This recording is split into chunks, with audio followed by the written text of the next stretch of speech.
Sem problema algum. Para falar sobre as chuvas no Rio de Janeiro e as medidas que podem ser tomadas para minimizar problemas futuros, conosco Gerardo Portela, que vai conversar conosco a respeito dessas medidas. Gerardo, vamos lá, a gente já viu tragédias horrorosas na região serrana do Rio recentemente, São Paulo, Rio Grande do Sul. As medidas preventivas adotadas pelo governo do Rio de Janeiro parecem no caminho certo. Agora é a população também fazer a sua parte. Boa noite, obrigado por conversar com Band News TV. Boa noite, Felipe, todos que nos acompanham pela Band News TV. Sim, a gente vem, na verdade, por décadas, passando por situações de tragédias consecutivas, cada vez mais com perdas maiores, maior impacto, e acabou gerando uma reação positiva de melhoria de nosso sistema de resposta à emergência. É muito importante frisar isso porque é um ganho muito grande a gente melhorar o sistema de resposta. Mas o sistema de resposta à emergência, que são sirenes, esses avisos, essa nova postura, a mídia como aliado dos organismos governamentais, no sentido de alertar a população, tudo isso é muito positivo. Mas estamos no campo da resposta à emergência, não propriamente numa precisão técnica de engenharia na prevenção. Porque a prevenção seria a gente não ter a necessidade de ter as sirenes, a gente ter uma infraestrutura robusta, moradias adequadas, redução dos bolsões de miséria, uma ocupação do espaço urbano mais racional, mais inteligente e também com proteção para a própria natureza. Porque esses bolsões acabam também despejando enxurrada, lixo, poluentes, esgoto na natureza, poluindo a natureza. O que a gente tem é uma melhoria nos sistemas de resposta. Nós temos agora uma coordenação muito melhorada, envolvendo o CEMADEM, a Defesa Civil Nacional, Estadual, Municipal, o Corpo de Bombeiros. Então, existe agora uma articulação melhor. Os centros de operação de cidades têm evoluído muito.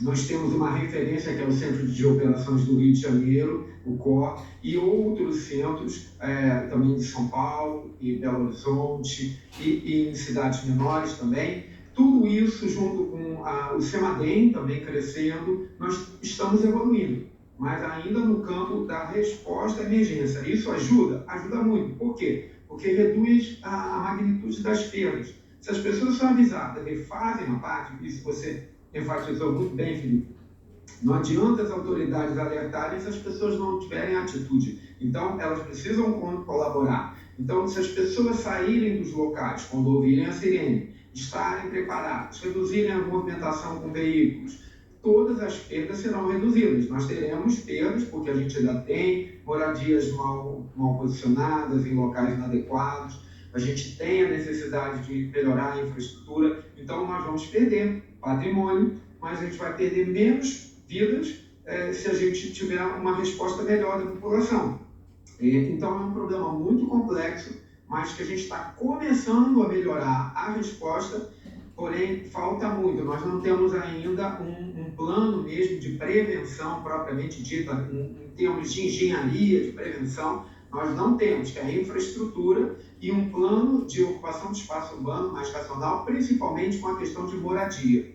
Esse é o maior gargalo que nós temos hoje no Brasil em relação às grandes tempestades.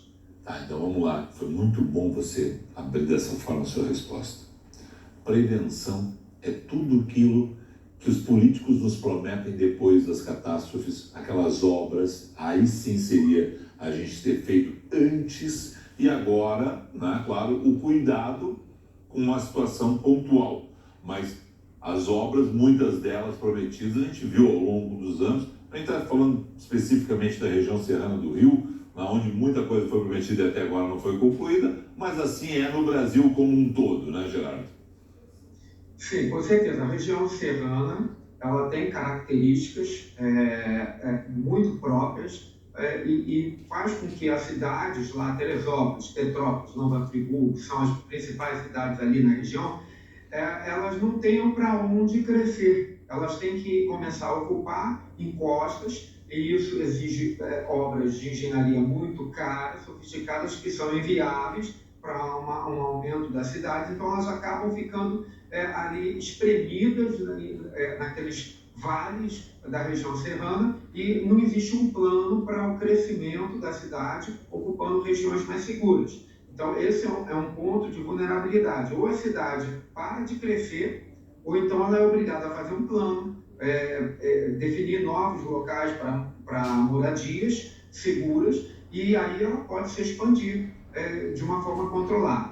Mas esses investimentos maiores em infraestrutura, eles até acabam sendo feitos, mas de uma forma não muito bem coordenada dentro de uma estratégia maior, porque seria necessário aí seriam necessários vários mandatos, porque não são em 4 anos que se resolve um problema desse tamanho. Mas há uma certa dificuldade de fazer um planejamento para prover moradias e um plano de oferta de moradias suficiente para a população que cresce nas grandes cidades, nas cidades médias e até nas pequenas. Então, essas pessoas precisam encontrar um local para morar, e elas vão encontrar os terrenos que não têm interesse comercial, justamente porque a construção lá é muito cara, dada a necessidade de fazer fundações muito profundas. Então, por exemplo, no Rio de Janeiro, a gente tem aí números divulgados, ainda hoje, com relação a mais de 1 bilhão de investimento em drenagem na Zona Oeste, mas em moradia, porque as moradias continuam se expandindo em áreas pantanosas, em encostas. Então, a gente está fazendo o quê? Obras para drenagem de uma moradia que está no local errado, que precisa ter uma sirene. Então, tem alguma coisa de errado nessa estratégia. Só que determinadas obras demoram vários mandatos. Então, às vezes, isso não combina muito com os projetos políticos individuais. Perfeito. Já o olhar para o que está acontecendo hoje, onde a gente deve procurar agora, já que é uma questão, mais uma vez, uma questão que vai se transformar numa situação de urgência, né? O que devem fazer as pessoas, qual o olhar que a gente deve ter para esses próximos dias? A previsão é até domingo. O que dá para fazer como nesse momento, né, para evitar maiores problemas ainda, né? As obras não foram feitas, temos esses alertas todos, há algumas medidas que já foram tomadas, mas o que mais pode se fazer para tentar minimizar qualquer questão, qualquer problema?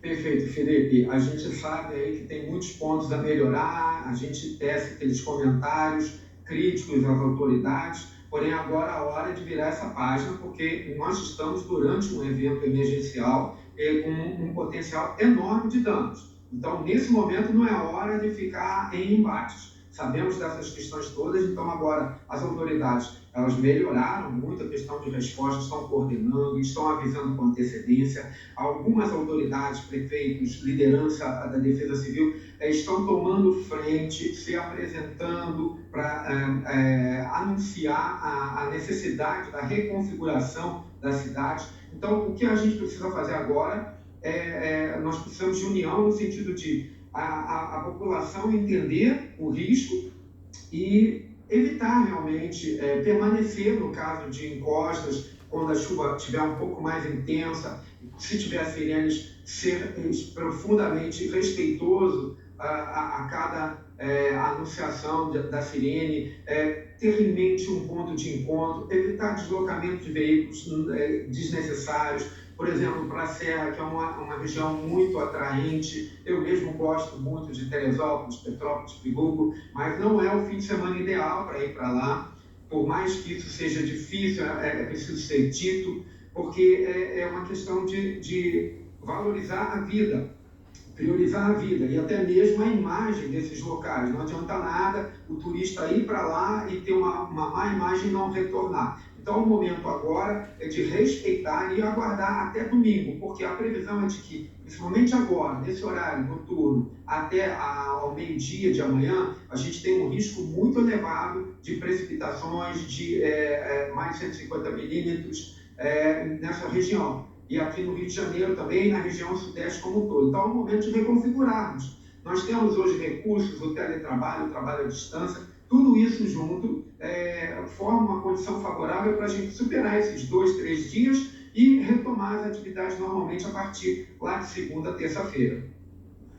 Gerardo Portela, obrigado a você. Como eu disse para o Vitor, vamos torcer pelo melhor, para que todas as pessoas estejam obrigadas, para que não haja problemas. O alerta foi dado, que sempre possibilita as pessoas, né, terem aí um cuidado maior com o que vai acontecer. E tomara, né, que nesse caso não se estenda por outras regiões. O alerta, é bom lembrar, a gente está olhando especificamente para a região serrana do Rio, o alerta é para todo o Sudeste, e a gente também viu o que aconteceu aqui no litoral de São Paulo e outros pontos da região Sudeste como um todo. Todo mundo tem que ficar atento. Obrigado a você, até a próxima. Até a próxima, Felipe, a todos uma boa noite. Gerardo Portela, especialista, né, nesse tipo de questão, né, sempre aí uma voz, um olhar lúcido para o que acontece, um estudioso sobre os fatos, né, envolvendo aí essas calamidades públicas no Brasil. A gente vai um rápido intervalo comercial, na sequência, a edição da noite volta já em conjunto com a Rádio Bandeirantes.